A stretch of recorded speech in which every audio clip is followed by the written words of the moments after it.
about chapter 7, that is conservation of plants and animals.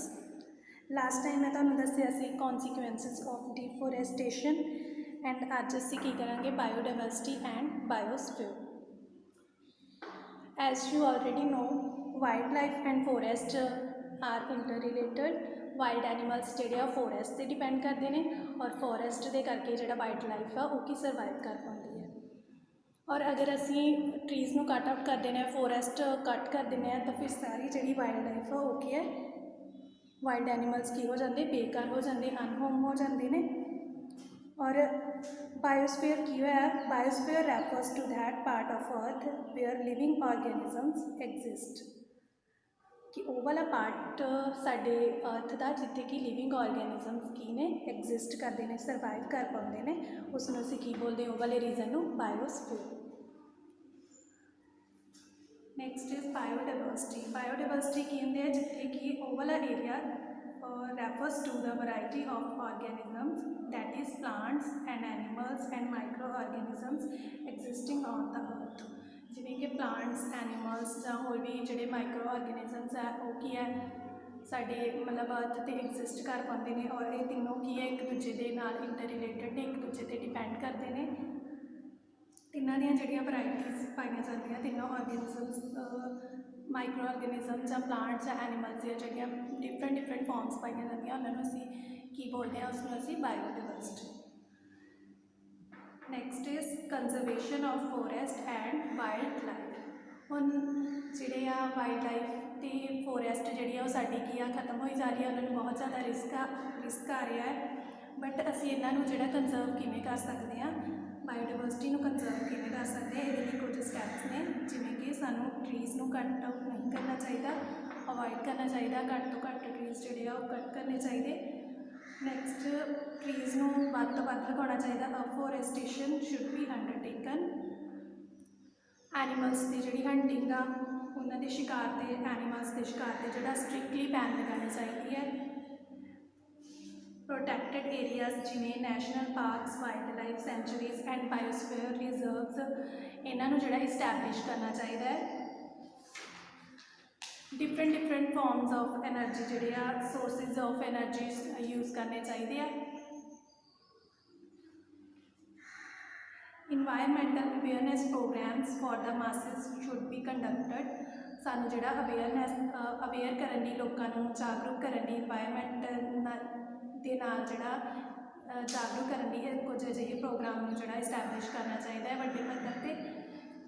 Laws to conserve biodiversity should be enacted and strictly enforced.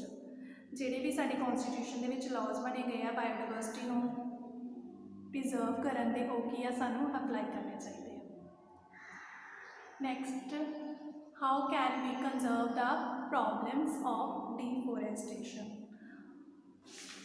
हम deforestation के सिर्फ population increase या industrialisation ही कारण नहीं हो सकते इस तो इलावा भी होर बहुत सारे रीजन ने जिन्होंने करके जोड़ा सी ट्रीज़ को कट आउट करते हैं डिफोरेस्टेशन होंगी है और इन्होंने रीजनस को जोड़ा वा सानू घट करना चाहिए। उन्होंने किहड़े स्टैप्स ने फर्स्ट की है कि सानू जोड़ा वेस्ट पेपर जोड़ा वा वो वेस्ट नहीं करना चाहिए पेपर वेस्ट नहीं करना चाहिए और सानू जोड़ा वा पेपर दियाँ जोड़ियाँ बोथ साइड्स यूज़ करनी चाहिए पेपर में जोड़ा रीसाइकल करना चाहिए ताकि रीसाइकल करने के नाल फिर उन्नी ज़्यादा ट्रीज़ असी कट करांगे और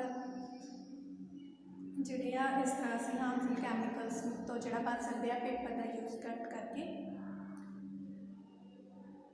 नैक्सट साडे कॉन्स्टिट्यूशन के 2 एक्ट ने first is forest conservation act 1927 second is wild life protection act 1972।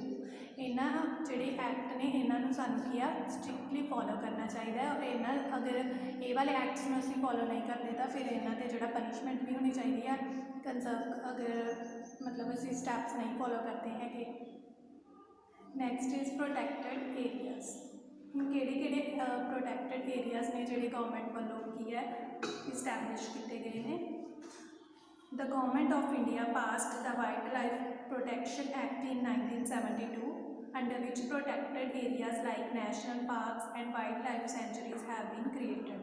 ਹੁਣ ਜਿਹੜਾ ਫਸਟ ਐਕਟ ਮੈਂ ਤੁਹਾਨੂੰ ਦੱਸਿਆ ਫੋਰੈਸਟ ਕੰਜ਼ਰਵੇਸ਼ਨ ਐਕਟ, ਇਹਦੇ ਅੰਡਰ भी बहुत सारे लॉज ने। और सैकेंड जोड़ा एक्ट है वाइल्ड लाइफ प्रोटैक्शन एक्ट 1972, ये वाले जोड़ा एक्ट है ये अंडर भी बहुत सारे मतलब गवर्नमेंट ने रूल्स जोड़ा वा उन्होंने एस्टैबलिश किया है। जिमें ये अंडर ही उन्होंने कुछ प्रोटैक्टेड एरियाज बनाए हुए हैं, जिमें नैशनल पार्कस या वाइल्ड लाइफ सेंचुरीज में बनाया हुआ है, ताकि असी एनिमल्स और वाइल्ड लाइफ जी साडी बायोडाइवर्सिटी आ उन्होंने की कर सकीए, प्रिजर्व कर सकीए।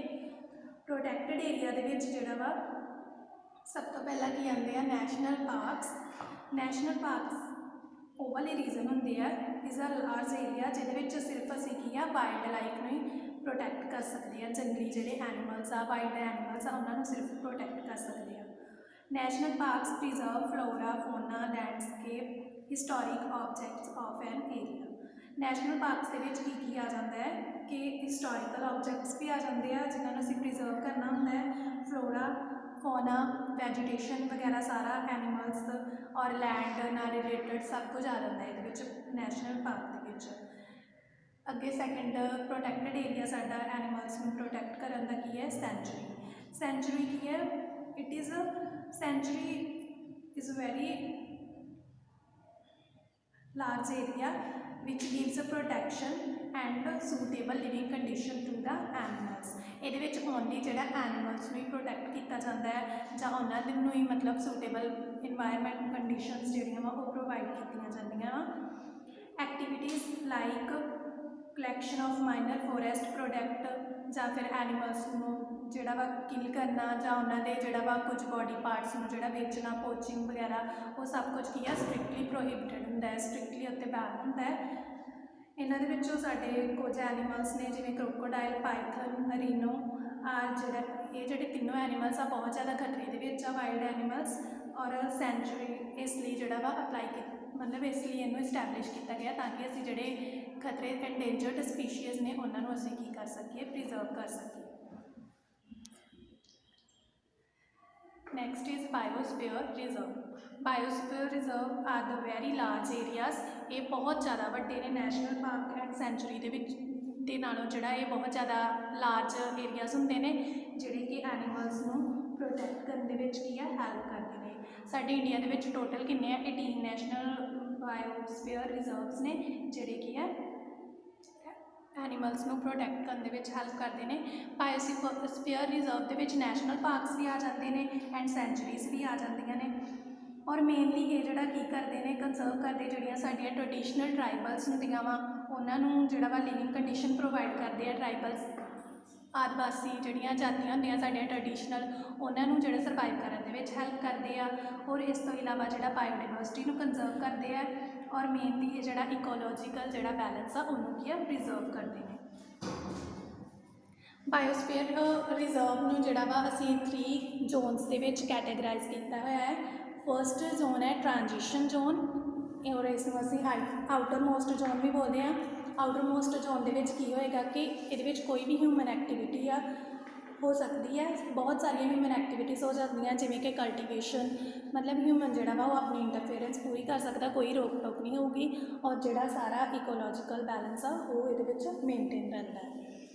और उस तो बाद असीं अंदर बाहर जो जाते हैं फिर सैकेंड जोन जिहड़ा वा मिडल जोन है जिन्हों असीं बफर जोन भी बोल दिंदे आ। इहदे विच बहुत घੱਟ ह्यूमन एक्टिविटी होंदी है, limited amount they which human activity होएगी बट इहदे विच जिहड़ा वा ह्यूमन एक्टिविटी घੱਟ तो होएगी बट जिहड़े रिसर्चर्स होंदे वो रिसर्च अपनी कर सकते जां टूरिज़म वगैरह जिहड़े टूरिस्ट आए होंदे ने वो भी इहदे विच मतलब पूरा देख सकते हैं बायोडाइवर्सिटी नूं जिहड़ा रिसर्च मतलब कर सकते हैं। नैक्सट सब तो थर्ड जोन हैगा बायोस्फीयर रिजर्व दा inner most core zone. Inner most core zone दे विच जिहड़ा वा कोई भी ह्यूमन एक्टिविटी नहीं होएगी, ओनली जिहड़ा वा एनिमल्स की इंटरफेरेंस होएगी और इहदे विच स्ट्रिक्टली बैन होंदी है। अगर कोई भी ह्यूमन आ जाता है तो उन्होंने स्ट्रिक्टली मतलब फॉलो किया जाता है, उहदे ते की आ पनिशमेंट लगाई जाती है रूल्स एक्ट के अकॉर्डिंग, कॉन्स्टिट्यूशन वाले एक्ट्स के अकॉर्डिंग। ਔਰ ਸਾਡੇ ਇੰਡੀਆ ਦੇ ਵਿੱਚ ਬਹੁਤ ਸਾਰੀਆਂ ਨੈਸ਼ਨਲ ਪਾਰਕਸ ਸੈਂਚੁਰੀਜ਼ ਜਿਹੜੀਆਂ ਵਾ ਉਹ ਵੀ ਬਾਇਓਸਫੀਅਰ ਦੇ ਵਿੱਚ ਐਡ ਹੁੰਦੀਆਂ ਨੇ, ਜਿਨ੍ਹਾਂ ਦੇ ਵਿੱਚੋਂ ਸਭ ਤੋਂ ਜਿਹੜੀ ਮੇਨ ਇੰਪੋਰਟੈਂਟ ਨੈਸ਼ਨਲ ਪਾਰਕ ਆ ਉਹ ਕਿਹੜੀ ਹੈ, gym Corbett national park Uttarakhand ਦੇ ਵਿੱਚ, ਜਿਹੜੀ ਕਿ ਟਾਈਗਰ ਦੀਆਂ ਜਿਹੜੀਆਂ ਸਪੀਸ਼ੀਜ਼ ਆ ਉਹਨਾਂ ਨੂੰ ਪ੍ਰੀਜ਼ਰਵ ਕਰਨ ਦੇ ਵਿੱਚ ਹੈਲਪ ਕਰਦੀ ਹੈ। ਉਸ ਤੋਂ ਬਾਅਦ ਕਾन्हा ਨੈਸ਼ਨਲ ਪਾਰਕ ਹੈ ਮੱਧ ਪ੍ਰਦੇਸ਼ ਦੇ ਵਿੱਚ, ਟਾਈਗਰ, ਇਹ ਵੀ ਟਾਈਗਰ ਨੂੰ ਪ੍ਰੀਜ਼ਰਵ ਕਰਦੀ ਹੈ। ਸੁਲਤਾਨਪੁਰ ਬਰਡ ਸੈਂਚੁਰੀ ਹਰਿਆਣਾ ਦੇ ਵਿੱਚ ਹੈ, ਬਰਡਸ ਨੂੰ ਇਹ ਪ੍ਰੀਜ਼ਰਵ ਕਰਨ ਦੇ ਵਿੱਚ ਹੈਲਪ ਕਰਦੀ ਹੈ। ਔਰ ਇਸ ਤਰ੍ਹਾਂ ਜਿਹੜਾ ਬਾਇਓਸਫੀਅਰ ਰਿਜ਼ਰਵ ਆ ਉਹ ਬਹੁਤ ਜ਼ਿਆਦਾ ਵੱਡੇ ਏਰੀਆਜ਼ ਹੁੰਦੇ ਨੇ, ਜਿਨ੍ਹਾਂ ਦੇ ਵਿੱਚ ਕੀ ਆ, ਕੁਝ ਨੈਸ਼ਨਲ ਪਾਰਕਸ ਵੀ ਆ ਜਾਂਦੀਆਂ ਨੇ ਔਰ ਕੁਝ ਜਿਹੜਾ ਸੈਂਚੁਰੀਜ਼ ਵੀ ਆ ਜਾਂਦੀਆਂ ਨੇ। Thank you so much.